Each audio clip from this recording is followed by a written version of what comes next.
Today we're going to learn a unique way to do frequency separation using the mixer brush. Now what is frequency separation? It's one of the best techniques to soften the skin. Why best? Because it does soften the skin, at the same time it maintains the skin texture. Unlike your mobile applications which has a beauty mode, if you capture a selfie, just soften your skin so much that your skin looks like a wax statue from Madame Tussauds. It won't do like that.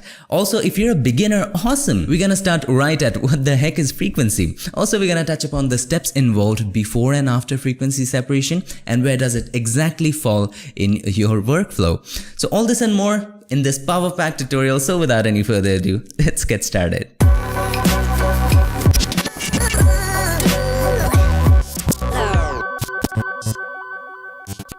Before we jump into any of this stuff, we need to understand the basics. First off, what the heck is frequency? So frequency is nothing but number of oscillations per second. I'm gonna repeat that for you. Number of oscillations per second. Makes sense? No?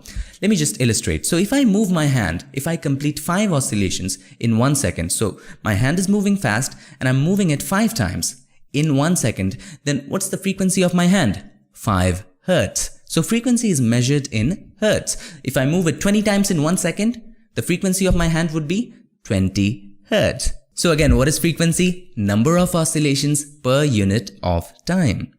Every color of light has its own frequency. And as far as light is concerned, what is light? It's an EM wave. What is EM? Electromagnetic wave. So therefore, a digital image can be depicted in form of frequencies. So have a look, let me just show you. So for example, this is the image and it can be shown in the form of frequencies. Now image can have tons and tons of frequencies going on around, but just for simplification purposes, let me just draw a few frequencies. So let me just blacken that. Okay, this is just for demonstration purposes. Don't get worried as to what the heck I'm doing. So this is the line, this is the graph. And just let's paint it white so that you guys can see it. Okay, now let's take a brush and draw the frequencies. Okay, on a new layer with say red. Now there are lots of frequencies in between, but I'm gonna draw 2 extremes, okay? So it has a low frequency, just like that. Okay, it goes like that. And it has a high frequency. Let's draw this with a different color on a different layer so that it makes sense for you.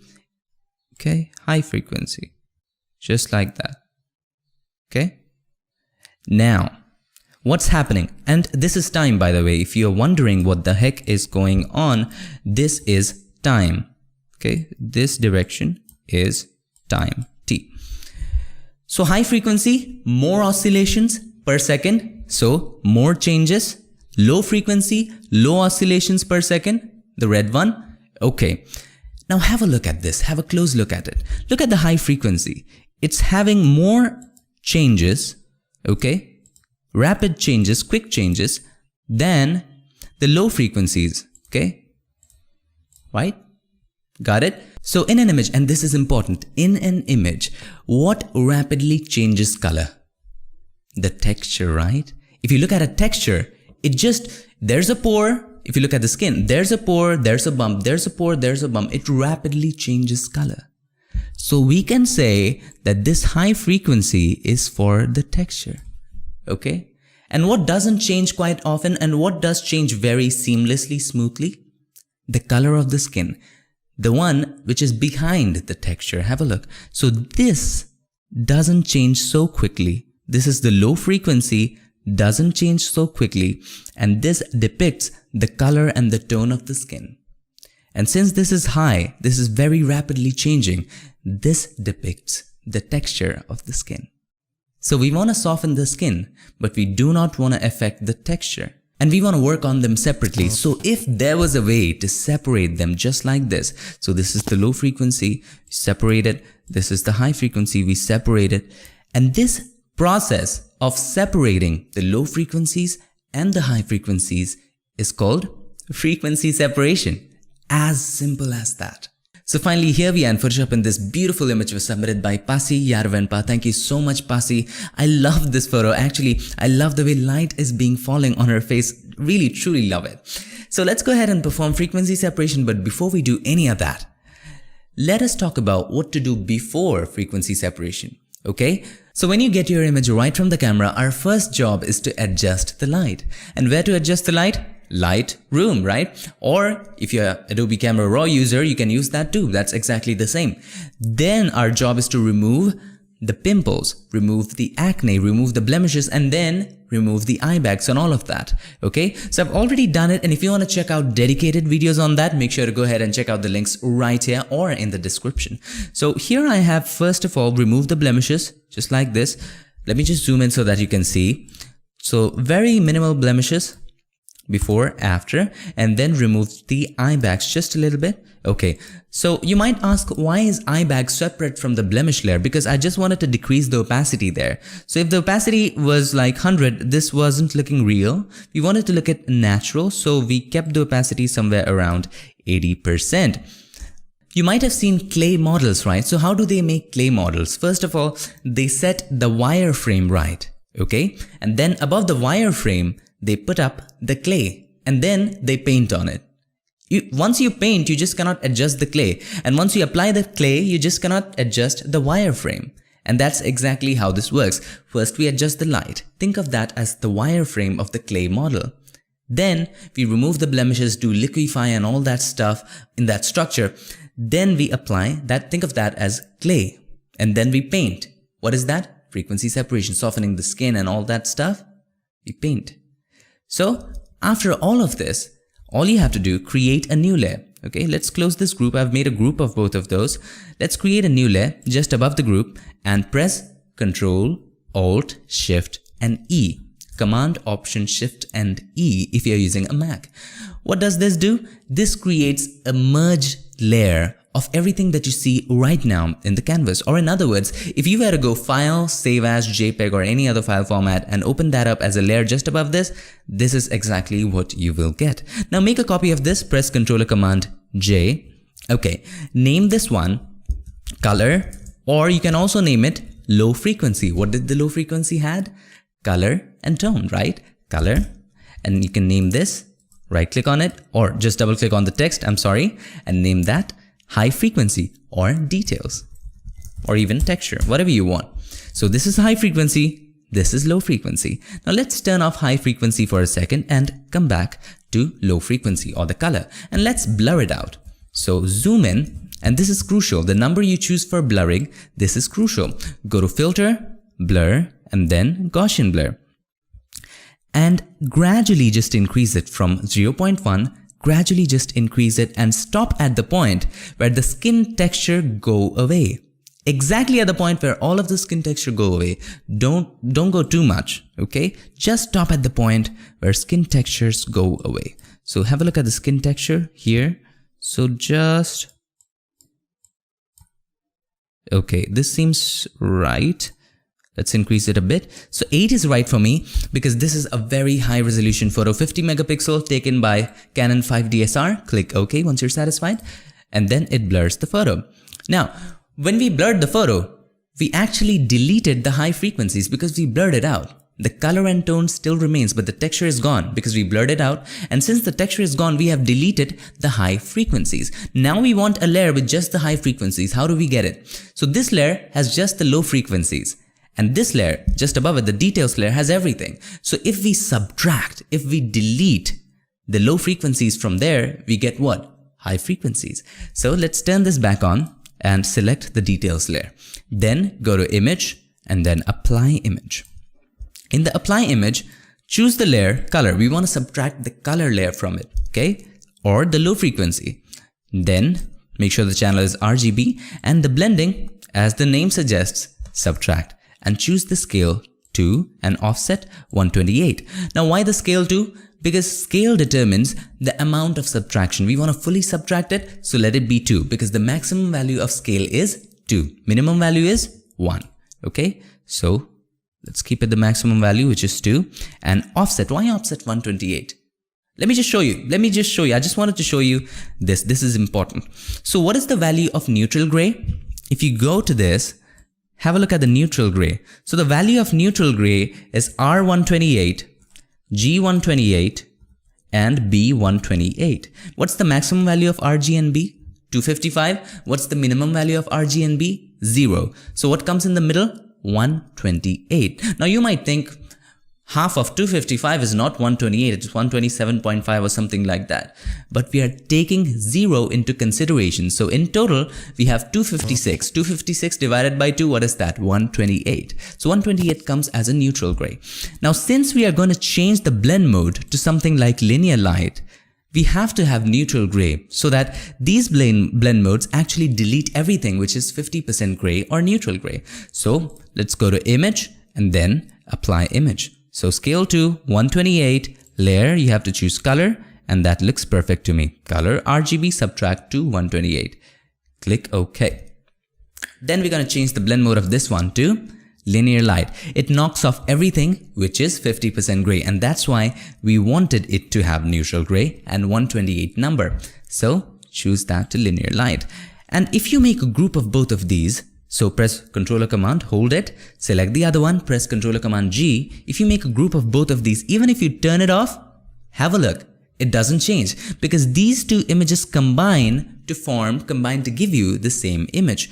But if you just keep one of them open, let me just turn off these. If you just keep one of this open, this is blurred out and this just has details. But both of these combine to give you the exact same image, which is wonderful. Now, we want to work on this color layer. We want to really blend in the color. So come to the color layer and select a brush, and this time select the mixer brush. So first of all, let's understand what the mixer brush does, okay? So then we can work with it properly. So make a copy of the color layer, and this is just for fun, just for demo. Ctrl or Command J, and let's turn the details layer off and let's see what it does. Okay, we select the mixer brush, and then all it does, it just blends in the colors. If we just paint in, see, it just blends in the colors. But here's the thing, while we are blending the colors, it's adding a little bit of white. Why? Because have a look, we have chosen the white color. We just want to blend in the existing colors. So what do? We make sure that this is checked off. This is deactivated. Load the brush after each stroke, just this is deactivated. If you deactivate this, it becomes transparent. Now it doesn't add white to it. It just blends in the existing colors. Now the mixer brush has certain properties just like a real brush, okay? And very easy to understand. Wetness, how wet the brush is, okay? So if the brush is high, if the wetness is high, have a look. If you drag from there, it will drag in a lot more than if the wetness is low, which means just compare this with a dry brush and a wet brush. Simply a wet brush just drags more, a dry brush drags less. That's pretty much it.